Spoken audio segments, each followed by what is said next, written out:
ప్రధాని మోదీకి mark Zuckerberg క్షమాపణలు చెప్పారు. ప్రధాని మోదీ వీడియో తొలగింపుపై బహిరంగ క్షమాపణ తెలియజేశారు. సిఎస్ఏఎం డీప్ ఫేక్ కంటెంట్ వ్యాప్తిపై విచారం వ్యక్తం చేశారు. కొన్ని రకాల కంటెంట్ ను బూస్ట్ చేయడానికి భారీగా డబ్బులు తీసుకున్నట్లు మెటా అంగీకరించింది.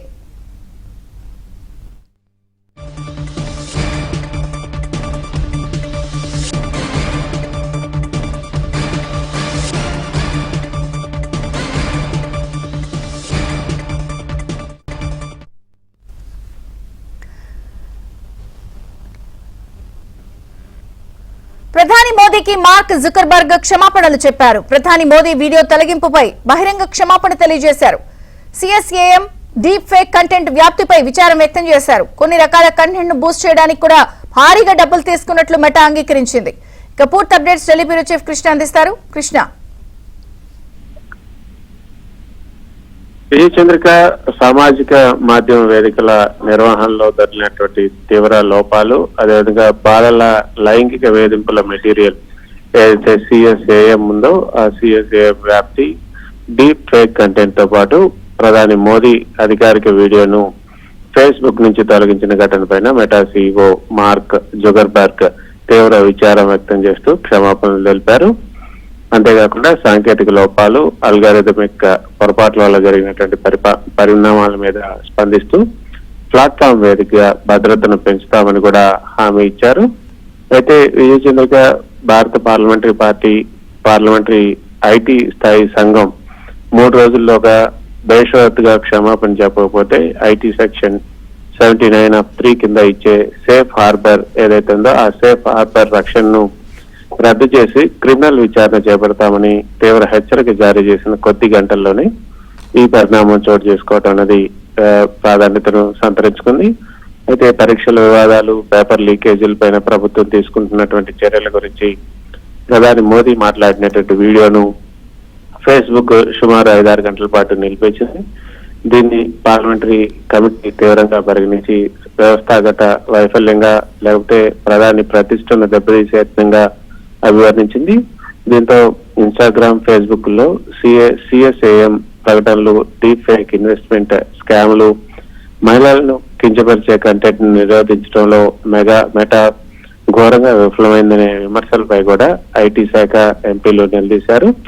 దాంతో కేంద్ర ఐటీ శాఖ నుంచి అందినటువంటి అత్యవసర సమ్మలన మేరకు Meta global affairs officer Joel Kaplan నేతృత్వంలోని బృందం ఐటీ శాఖ కార్యదర్శితో భేటీ అయి వివరణ ఇచ్చింది.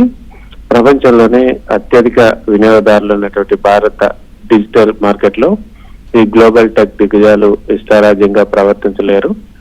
అదేవిధంగా స్థానిక చట్టాలకి, దేశ సార్వభౌమాధికారానికి లోబడి పనిచేయాల్సిందే అని కేంద్ర ప్రభుత్వం అయితే చాలా స్పష్టంగా ఈ సమావేశం సందర్భంగా చెప్పింది. మరోపక్క దేశ ప్రధాని ప్రకటనలో కూడా కంటెంట్ మోడరేషన్ పేరుతో తొలగించడం, మరోవైపు సైబర్ మోసాలు, ఈ డీప్ ఫేక్ లు యథేచ్ఛగా వ్యాప్తి చెందటం, ఈ సోషల్ మీడియా ప్లాట్ఫామ్ల అల్గారిథమిక్ బయాస్ ని బహిర్గతం చేసిందని కూడా ఈ సమావేశంలో కేంద్ర ఐటీ శాఖ కార్యదర్శి గ్లోబల్ టీం దృష్టికి తీసుకొచ్చారు. అయితే ఈ పరిణామం రాబోయే డిజిటల్ ఇండియా చట్టంలో ఇంటర్మీడియటరీలకు లభించే ఈ ఐటీ చట్టం సెక్షన్ 79 ఏదైతుందో సేఫ్ హార్బర్ ఆ మినహాయింపుల్ని నియంత్రించడానికి కేంద్ర ప్రభుత్వం సన్నద్ధమవుతున్నట్లుగా కూడా తెలుస్తుంది. మొత్తానికైతే మెటా అధినేత జుకర్బర్గ్ బేషరతుగా క్షమాపణలు చెప్పడం అనేది ఇప్పుడు కొంత ప్రాధాన్యతను సంతరించుకుందని చెప్పొచ్చు. ప్రధాని పోస్ట్ ని తొలగించడం పైన కేంద్ర ప్రభుత్వం, అదేవిధంగా పార్లమెంటరీ ఐటీ విభాగం, ఐటీ కమిటీ కూడా చాలా సీరియస్ గా తీసుకుంది. ఆ మేరకే ఈ యొక్క నోటీసులు కూడా జారీ చేయడంతో Meta global affairs officer Joel Kaplan నేతృత్వంలోని బృందం ఐటీ శాఖ కార్యదర్శి ఎస్ కృష్ణన్, అదేవిధంగా ఇతర ఉన్నతాధికారులతో సుమారు 45 నిమిషాల పాటు భేటీ జరిపారు. ఈ భారత పార్లమెంటరీ ఐటీ స్థాయి సంఘం ఏదైతే ఉందో ఐటీ స్టాండింగ్ కమిటీ అధ్యక్షుడైనటువంటి బీజేపీ ఎంపీ నిష్కాంత్ దూబే నేతృత్వంలోని ప్యానెల్ కూడా మెటా అధినేత మార్క్ జుకర్బర్గ్ 3 రోజుల్లో గనక క్షమాపణ చెప్పకపోతే తీవ్ర పరిణామాలు ఉంటాయని కూడా హెచ్చరించిన నేపథ్యంలో ఈ సమావేశం జరగటం.